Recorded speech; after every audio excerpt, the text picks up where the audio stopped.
We're back. We're back again. And we're back. We're back. Tuning into another episode. How have things been, guys? Really busy. Really busy. Oh yeah, very busy. I'm sure as everyone listening to the podcast will catch on as we kind of move through this. Um, I know this week we've really been working forwards towards kind of revamping our go-to-market strategy, putting all that together. But I know based on our previous podcast and the structure we want to follow, I think we're going to go back again to the beginning and kind of move forward from there.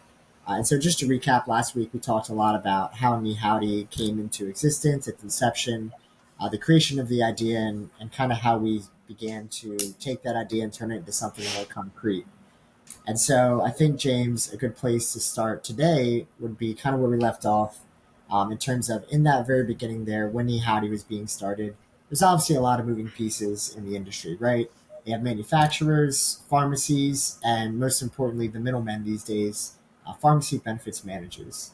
And so I think we could probably start there into explaining, what is a PBM exactly, kind of what is their role within the industry, especially with Howdy, and how did that play into what you had to go through in terms of creating Meowdy?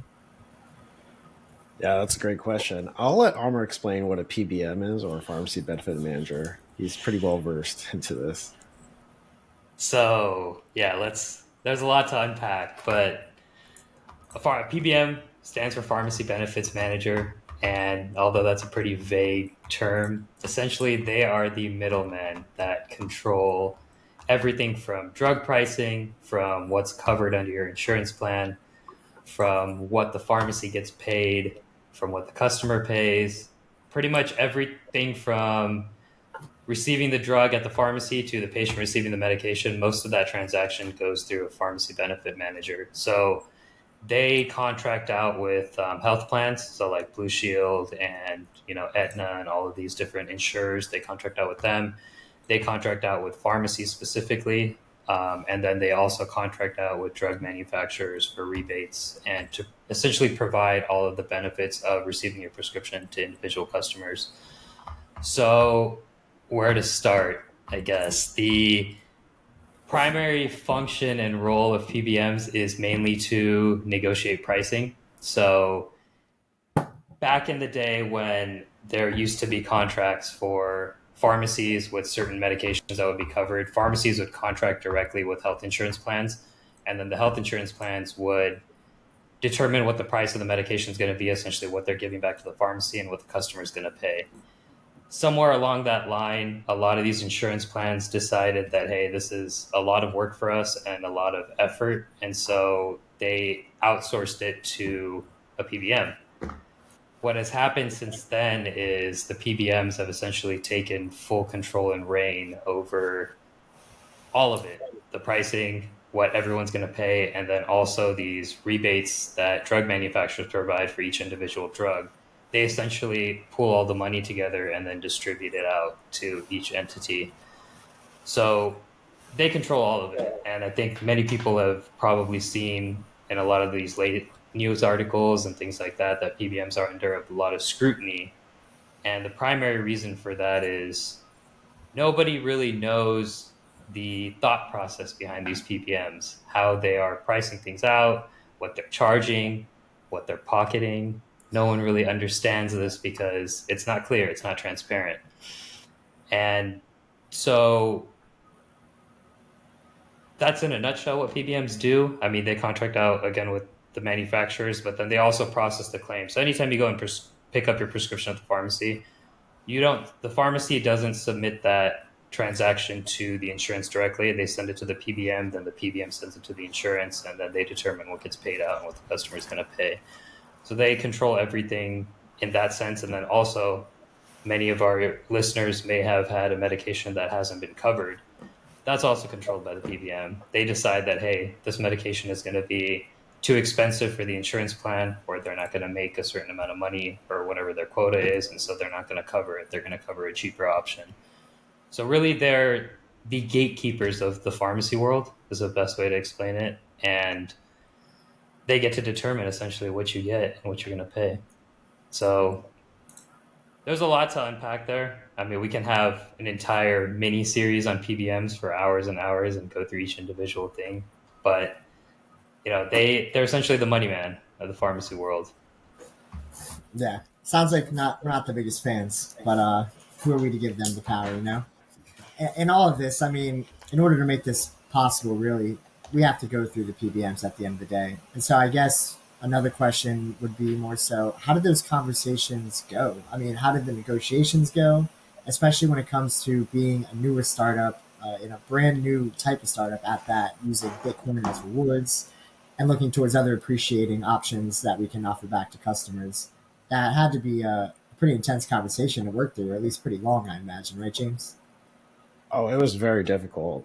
But to kind of look at this on like a very high level, first of all, there's about 90,000 pharmacies here in America. So to be able to work with one pharmacy directly, well, that's a lot of effort in terms of talking to that one pharmacy to get them on board for saying, hey, let's start getting drug rebates back to people. Working with a PBM, their network size could be about 5,000, 10,000, 30,000 pharmacies. Right now, we're at, I believe, at 65,000 pharmacies with our network.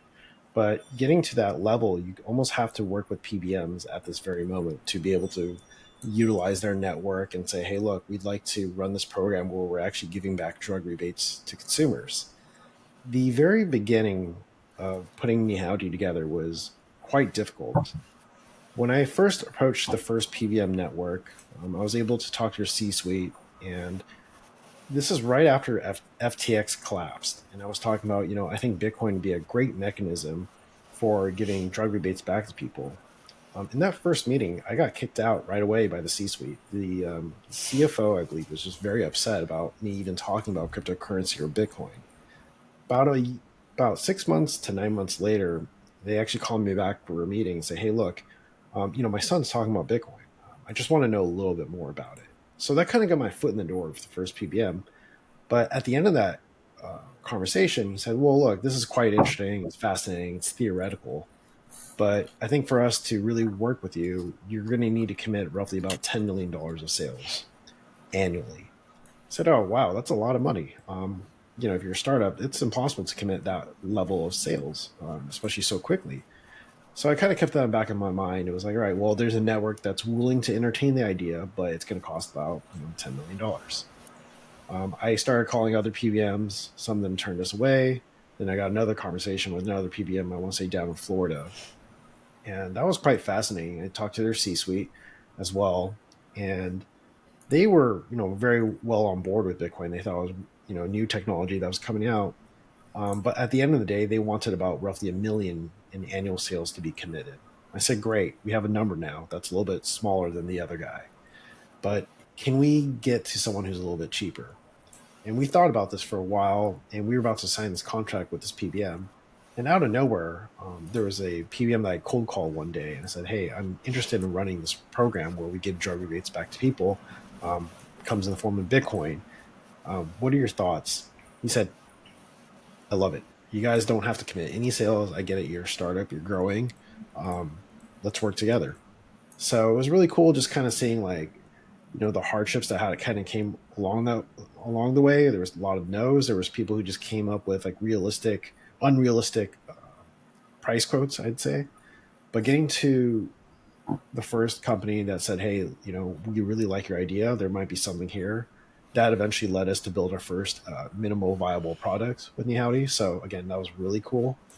And kind of from there, we've been advertising our MVP for quite some time, and another PBM picked us up and said, "Hey, look, I love what you're doing, but our network size is even larger than the one that you're currently working with.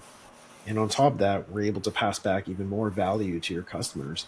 We can give you brand manufacturer rebates. We can give you larger incentives from all these different pharmacies that you're working with." So that kind of seemed like a no-brainer, like to work with them. So, in the very beginning was difficult, just getting your foot in the door, a lot of no's. But getting to the point right now where, we're in roughly like 65 to 70,000 pharmacies in America. I mean, it's been amazing to get to this point. So I have to say it's this all started just as an idea, right? But kind of like the persistence, the resilience of just kind of like sticking with that idea and working on it despite all the no's you're going to hear. Um, yeah, I think getting to this point was it's very difficult, but I think it's worth it, and it's definitely going to be something really amazing in the future. Yeah. Yeah, I think too. You talk about all the no's that you've heard, and even getting shot down right away as you walked in the door. I think that's a very valuable experience that not everyone gets to have in life. I'd say, especially if you're not in a particular sort of job, and especially in the startup life. You're going out, you're trying to raise money. There's hundreds of venture capital firms, hundreds of private equity firms, private investors, everyone out there, and it's just like sales, right? You're going to get a lot of no's, but it's a numbers game. At the end of the day, make sure it's a good fit, and then persevere through. And I think probably hitting some of those issues head on, at least in the very beginning there, definitely helped prep for the ins and outs of running a business, of things, some things working out, some things not working out, having to prioritize time, having to take something in the chin and keep going. And I think at the end of the day, it was probably very beneficial. And even taking that, I mean, in the beginning of NiHowdy, especially partnering with our PBM at the time, one of the only ways to really start getting a functional site up and running was taking their drug database, connecting via API, and really generating our drug product pages that way. But even that, in and of itself, was had a lot of technical issues, even with the API documentation and everything. So I guess kind of leading into the next question, do you feel like having that experience of having to push through no's and that hardship early on, did that help prep you for any of the upcoming issues that happen with Me Howdy, at least in starting and figuring everything out? I think in my entrepreneurial journey, and I probably would say Amr would agree here as well. We might not know all the answers up front, but I think with given enough time, you can definitely figure out what those answers are to those questions that you have. It was quite difficult because my background again is in pharmacy. I know everything about drugs. I'm really good at selling drugs, but one thing I'm not very good at is coding. I don't know anything about software. I don't know anything about development. It's sort of like I have to put on this hat of like, well, how do you create a web application and what are all the intricacies that go in and out of it? And kind of in the beginning, when we were working, looking at all these different software development companies, really didn't know who's the right company to work with. I got bids from different countries, different companies in different countries, and it was really hard for me to figure out who's good and who's bad. And we went through almost like a dozen meetings with a lot of different potential vendors. And at the end of the day, I kind of just told myself, I don't think it's going to matter who we work with. What does matter is that we're willing to make mistakes and we're willing to just fix it as it comes. We're not going to be perfect in the first try, but we can definitely get there, on the second or third try. Yeah. Yeah. And Amr, I know you were kind of lucky enough not to have to deal with a lot of the development issues that we had in the beginning there. But I mean, coming into a company like Me Howdy, you see the vast technical work that was done, the database structure and everything. I mean, how do you feel coming in knowing that something was built so big and that you've been able to help improve upon it, you've been able to work with our developers, you've been able to grow it? Um, I know at least for me, kind of seeing the vastness of everything that needed built at the time was a lot to take in. Honestly, for me, I wish that I was there from the start, so my learning curve was stretched out a little longer. I'm still learning every day, to be honest. When I first, came on and you guys were talking about API calls, I was like, huh, I just realized I have no idea how this works. So I had to sit there and research API calls, what exactly that means, what's prompted out, what's coming back in. It was a very interesting learning curve. I always love to learn new things and research things that are outside of the scope of work that I'm doing. So it was entertaining and exciting to learn, but it made me realize, coding and just web development is such a big part of today's everything, right? The ecosystem that everything essentially runs on. And that knowledge is very, very powerful. So looking at the database and even to this day, like doing all this data entry and, making the drug database, looking through all that, like it seems like it's all over the place. But once you kind of get the flow and understand, it makes a lot of sense. And so for me, that's been the biggest like learning factor is just taking a little time, figuring it out, and knocking things out one by one. I mean, that's part of, as James said, part of being an entrepreneur. It's one of my favorite like sayings or quotes is, you know, the life of an entrepreneur is jumping out of an airplane and then building the parachute on the way down. It's like Yep. I could not relate to that, more. Like that resonates so well with me because it's we figure out as we go, and that's part of it. That's part of the fun. That's part of the learning experience, and it's fun to break stuff and then figure out how to fix it and make it better. Yeah. So that's kind of been my journey from coming on full time to now, and it's never going to stop, which is great. Nate came in, I want to say, a little bit after, halfway after the MVP was kind of like built, and he definitely had a lot of great input. I'm so glad we found Nate sooner than later, because if we had completed the MVP, there would have been a lot of issues with the product in terms of like how do we market this on Google or how can someone find us on the search engine.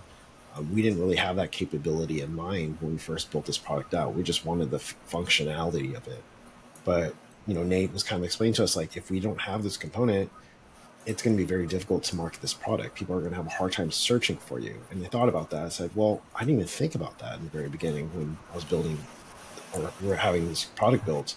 So I'm really glad Nate came in, had that insight to share with us. Like that was amazing. Yeah, yeah. I think at the end of the day, it kind of speaks to, even though none of us are super heavy technical people, super heavy development people, the connection and understanding between the development team and the executive team and the middle management team really has to be clear.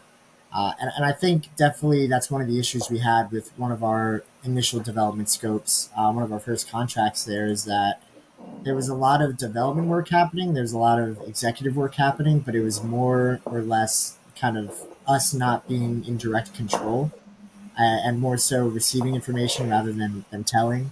And I think overall, we definitely got it sorted out after a while. But that partnership alone definitely caused a little bit of issues. And so, hindsight is 2020. It's easy to predict the score after the game is over, so I know we've all learned a lot from that. But I think one of the bigger things that came out of that was being able to see how each of us handled kind of like a failing partnership of sorts. We all started to see a little bit of disintegration in terms of trust, in terms of deliverables. And I know we all kind of had like our own separate thoughts in terms of how to go about it.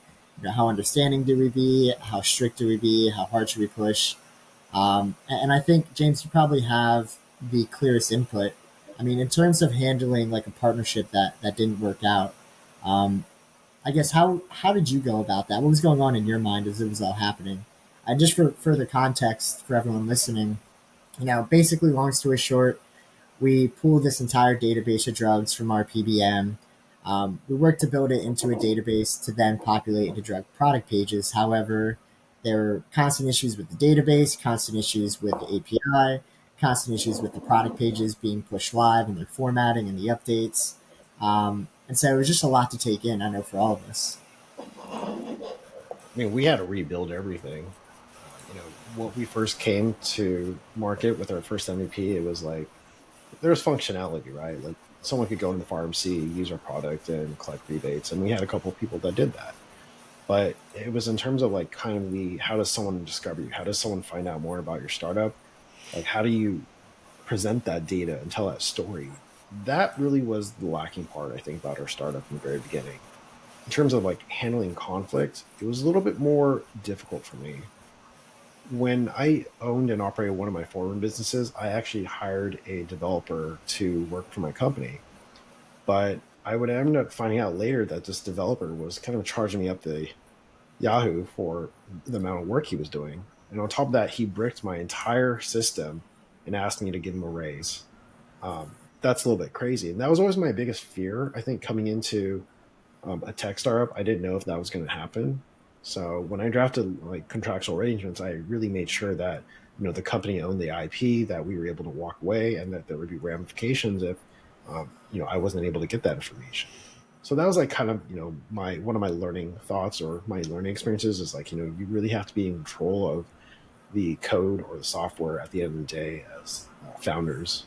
If you're non-technical, of course, you definitely don't want someone walking away with this copy pasta. You just don't want any of that to happen. So, coming into how do you deal with someone that isn't coming up to expectations? I think you have to talk to them and you have to kind of see and figure out, well, what is the problem really? Is it because they just don't have enough technological um, subject matter expertise, or is it because they have like family things going on? You really have to talk to that person. And I'm usually someone who likes to try to give someone like a couple opportunities to fix things, but if it's not being delivered or it's not being communicated, at that point you kind of have to make a business decision. At the end of the day, what is your goal here? Our goal, our vision is to solve out-of-pocket prescription costs.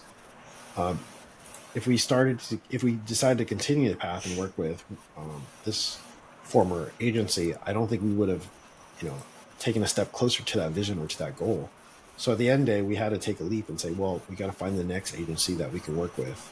And thankfully, we found a very bright developer who saw what our vision and mission was and said, I love what you're doing, and I definitely think I can help you out here. So that was like a really huge thing for us, really huge. Yeah. No, I completely agree. Is there anything you wanted to add in terms of just from your unique perspective? When you're looking to work with other people, whether it's a development team, whether it's a contractor for marketing, a salesperson, what are some qualities that you feel like that you look for? And I guess in terms of the situation that we push through, is there anything to be gleaned from that we kind of haven't already mentioned? I think qualifying people that you're going to work with is part of it. It comes down to skills, to knowledge. If they really see the vision that we have, and if they're willing to put in the work and effort and really understand what we're trying to do, that's definitely a component. But I think the other very big component is simply communication and being able to communicate if there's an issue right away, or if there's a problem, or if there's something that they see could be done better versus the way we see it. A lot of times when we're focused on developing a certain product out, we kind of have blinders on and we might not see the entire perspective.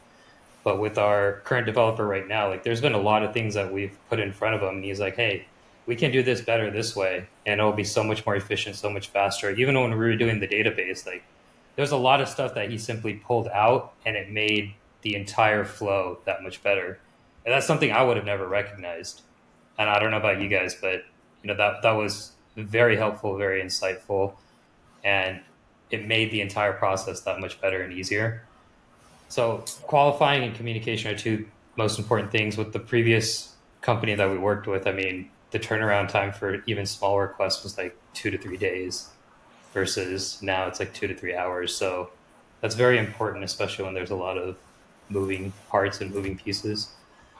Um, and then as far as conflict resolution, I mean, I've gone through several iterations, running my own pharmacy as well, with partnerships with offices and clinics and things like that. And what I've learned over the years is it's not just about kind of what they're offering and what you're offering, but I really take the time to listen to what they're saying, and more importantly, not saying. Like you can tell a lot by just how people are communicating with you. If there's something actually going on, if they really don't want to work on the project that you're working on, or if there's something deeper. And I think that's helped me a lot with conflict resolution, to really empathize and understand with the other person, what they might be going through, and then how that's impacting the task at hand. Yeah. That's kind of been the changing factor for me. Yeah, I'm glad you really honed in on communication because I think to me that was probably one of the biggest changes we saw when we switched from our original contract to John, who's now our current developer. It felt more like when we discussed some of these more technical things, again, database build out, API connections, all that good stuff with the original contractor, it always felt like it was a lot. It was always a lot to explain. There was always a lot to talk about. He always had to go find more information, go talk to his team, and come back. And it just felt complex with everything we did. Whereas nowadays, with again our newer developer, it feels more like he can explain things very easily in a manner that we can digest it and understand it. And I think, I forget how the saying goes exactly, how the adage, but if you can, you haven't mastered something until you can explain it to a 5-year old. Yep. And to me, it feels like I'm the 5-year old in this situation, and I'm learning a whole hell of a lot from him. And that difference in communication has probably been, at least on my part, the biggest noticeable benefit and difference. It seems like it's somebody that's part of our team rather than somebody that we've contracted out to do it, to execute a task. Like that's been the biggest change. And Oh yeah, that it's like, especially in a startup, we're all on the same team at the end of the day. We're all working towards this common goal of trying to put this product out. So being a team player is very, very important, whether it's a contractor, whether it's co-founders, whether it's, just somebody designing a video or making a logo or whatever it is. It's like, it's all a team effort, right? I think we've really found that team player with our new developer versus with the previous company that we did have. I think as oh a yeah, kind of a parting thought on this subject, because we're talking to like non-technical founders that might be listening to this, I would probably say just try and be willing to fail. Maybe that person you're working with or that agency might not be the best off the get-go, but you kind of will get this kind of gut feeling in your stomach and be like, all right, well, this is, I need a little bit more help here, or I need a little bit more expertise, or I need a little bit more advice on this. And there's people out there that will kind of lend you their time and just talk about, here are some things you should try focusing on. Or here's some technical things that you should probably learn about and try to understand so you can better communicate with the people who are working on this project or product for you. But yeah, I mean, if you're a non-technical co-founder and you're thinking about building some sort of web mobile application, I mean, the barrier to entry is just so much easier, I think, compared to what 20 years ago. So the yeah, value that most non-technical co-founders bring in is their subject matter expertise in a certain subject. Like that is so valuable. I imagine if someone tried to like copy paste what we're doing, they're gonna have a very hard time understanding what we're doing and how to get to that area. I mean, to talk to so many different vendors and to be able to speak their jargon, their language, and tell them this is the effect that you're going to have on the industry, it's very hard to do if you don't have any subject matter expertise in that. So, again, I'd probably encourage all non-technical co-founders who are thinking about launching their product or thinking about working on it. I mean, take that leap. It's you never know until you try. And there's no, that's no nice. perfect match or perfect time to do it either. I think that's very important to recognize. I've certainly recognized that too. Like we're not going to find the right person that's going to check every single box to execute, but they're going to learn along the way and so are we. And if it doesn't work, it doesn't work. You find someone new and you continue moving forward, right? Yep, the best time is now. That's a good part of thought, James and Amr. I Mhm. think too, talking about trust, finding someone who's a part of the team, something that is often not really spoken about just because it's not as glamorous. It's probably about the legal side of things, especially when it comes to signing contracts, contracting out work, bringing people onto the team through sweat equity or by any other means. I think the legal ramifications of at least getting contracts in place, making sure they're honored, having requirements, scope of work, and even probably in back going back to the inception of NiHowdy, having to go through and make sure that the business model itself is going to be completely legal in terms of regulation, in terms of licensing, in terms of pretty much everything we need from the government, the PBMs. And so I guess going back to you, James, was there a lot of legal work that went into NiHowdy, especially when it came to drafting founders agreements and all that good stuff?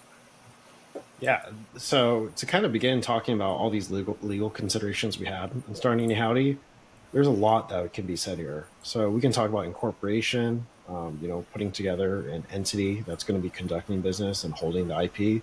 And we could talk about securities law. We can talk about money transmitter licenses. We could also talk about healthcare law. there was a lot of stuff that was kind of at play. But again, through my career of being a pharmacist, seeing all these issues, talking to a lot of different healthcare attorneys, I had a pretty good understanding of how things worked and if we were violating things, or what was kind of the pitfalls in the industry, so to speak. But talking about the incorporation, because that's like a very important piece, right? When I first started this, there really wasn't anyone else involved, so I didn't really see the need to incorporate. But as this started to become more of a project where people were working on this for time, the one thing I don't have is an infinite war chest of money. But what I can sell is paper. I can sell shares of a company and say, look, I know this might not be worth anything right now, but if this has a potential to be, $100 million company, $200 million, or whatever that number is, how would you like to have a percent of that? And I think that's where a lot of people get interested when you kind of explain to them what you're doing.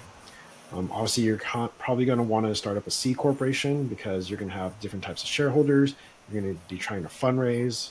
It's a little bit more difficult to do that with an LLC. That's more of a partnership. So, there's a lot of considerations to be had when you're incorporating. You, I think the biggest question a lot of founders will need to ask is this going to be a lifestyle business or is this going to be an equity play? What I mean by that is if it's a lifestyle business, I mean, is this something where you don't really plan on selling to another person because it's going to support your income, your family, or whatever that number is? Or are you trying to build something where, you can potentially sell for, a multiple of however much, and hopefully the company sells for, tens of millions of dollars or whatever that number is. So you kind of have to ask yourself that in the very beginning, like, what is your goal here with the company? When I looked at this idea, I said, this is like a national business model, and this is much larger than just creating a regional set of pharmacies where that would be more of a lifestyle business, in my opinion. This was an equity play because I believe that the total addressable market for this and how big of a solution this is for almost a lot of different Americans who pay for medications out of pocket, this was huge. So that was kind of the first part. I knew how much it would cost to incorporate. I knew that there was a lot of legal jargon that needed to be put in there. And as you bring in other co-founders and bring in other advisors, you have to have these deals structured correctly. It can't be just, a simple memorandum. I mean, eventually things need to be formalized. And, we had a couple advisors that we brought on board and it just didn't work out for whatever reason. But we were able to hold those people accountable because there was a contractual arrangement in place. And, we were able to, I would say, kick out certain advisors because they weren't performing contractually, so to speak. When you don't have these legal considerations or contractual considerations put in place, what if this company decides to become really huge one day and all of a sudden you have people coming back saying, well, I'm owed something for this company? That's a very scary position to be in because now you're left litigating. That could take hours, a lot of monetary energy, and it's just exhausting. You want to do things correct from the beginning as much as possible. Um, the good thing and advantage of a startup is you're very malleable in the beginning. You can sort of like do anything. You can be flexible, but as you start to get a little bit bigger and there's more money at play, well, you need to have those rules and those things in place, those bylaws, so to speak. So that's kind of just talk about the incorporation side. We can talk about securities law. We can talk about healthcare law next. Wherever you guys want to go from here. Yeah, I mean, like you said, we can go a ton of different places. I think just to keep it concise as possible, I mean, what do you think was probably the biggest ramification legally for NiHowdy in your eyes? Do you think it was more so the founders' contracts, just because we've talked about finding the right members of the team, we've talked about making sure that we understand different positions, how people mesh, and then again, you're offering out founders' contracts. You're offering out that there's papers to guarantee performance, right? Mhm. So do you think that's probably one of the biggest legal ramifications that you've kind of put together for NiHowdy? I think what gives me the most amount of heartburn on the sort of incorporation side of things is definitely the founders agreement because you need to really hone down what's the expectation of everyone and what is everyone getting and how much time they're putting in, and people are coming in at different times. Like how do you determine what's fair? That's really difficult to do. Yeah. That's really hard. That just comes down to what multiple parties agree to at the same terms and at the same time. But kind of breaking away from just the incorporation side of things, this is kind of getting more into the business. Like, I think what gave me the most amount of heartburn was actually the money transmitter license and securities law, because we are giving back Bitcoin. We are, um, kind of in this wild, wild west, sort of, so to speak. You see the SEC, who's pretty much giving Wells notices to all these different crypto exchanges. You see a lot of different scrutiny right now in cryptocurrency and Bitcoin. And what's a little bit dangerous is if you're starting a startup and you're working in with Bitcoin or cryptocurrency and you're located in America, because our business is American, first of all, um, you don't want to you don't want to get in trouble with a government agency. It's just going to drain you. And the look back period for a lot of this liability, it's infinite. It could go back to the first day. There's no window that closes, so to speak, or there's no statute of limitations. But there's also something called personal liability. So if you're a founder, you're putting together a project, you can't just say, "Oh, well, the company is burned, and that's fine." There's still personal liability at the end of the day if you are doing things that are inappropriate in the eyes of the SEC. So that was like a big part of that gave us heartburn in the very beginning, but fortunately we were able to find a workaround to not get ourselves in that, um, to give us like any legal potential liability there. So that was probably the first part, I'd say. On the healthcare side, I was pretty well versed in this. There's two laws. There's anti-kickback statute and Stark law.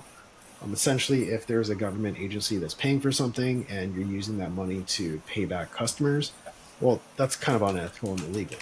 But we're in this position where we're not actually taking any insurance funds. We're not taking any government payers. We just see this huge clusterfuck of a mess where people who should be getting rebates, it ends up going back to the pharmacies and it keeps going back to the middlemen. That's not a great model. And that, again, it's all cash pay. Those people Yeah. deserve that money. And we're not in violation with AKS or STAR in those regards. So I kind of knew that, and I was pretty well versed just because I've been in this industry for a while. And I definitely had to get that confirmed and written down by a healthcare lawyer or healthcare attorney. But I don't think that part gave me as much heartburn in starting this business. Yeah, no, I think that makes a lot of sense. Amr, how do you feel about that? I mean, working in with founders agreements, obviously, it's always tricky.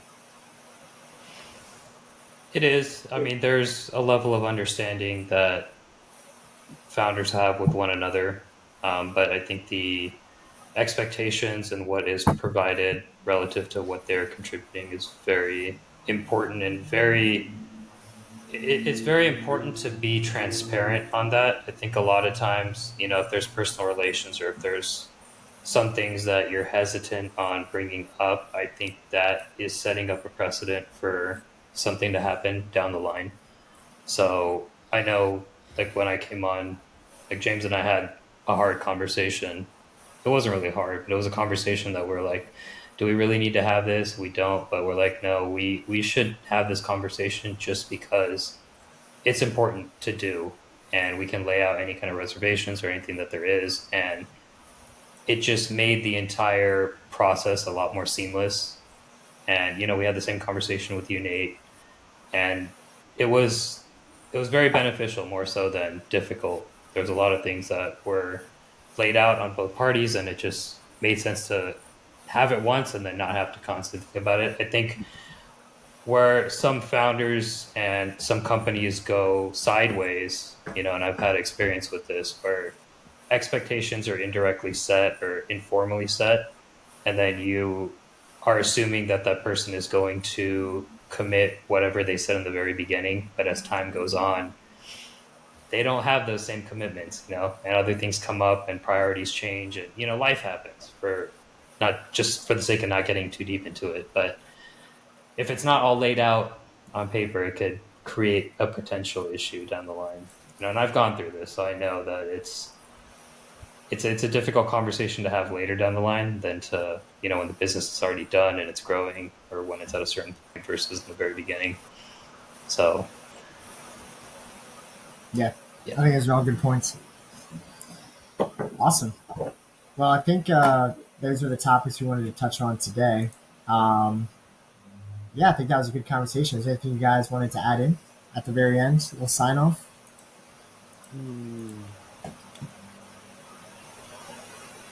Not sure, but it's always nice to have these conversations. It's always good to reflect, look back, and kind of like it's awesome to see how far we've come. Like from I want to say a year ago or 2 years ago. So very appreciative of work with you guys, for sure. Likewise. It's always a Excited to pleasure. see where we will go. All right. Well, everyone, stay healthy, get wealthy with NiHowdy. We'll see you next week. Take care, y'all. See you guys.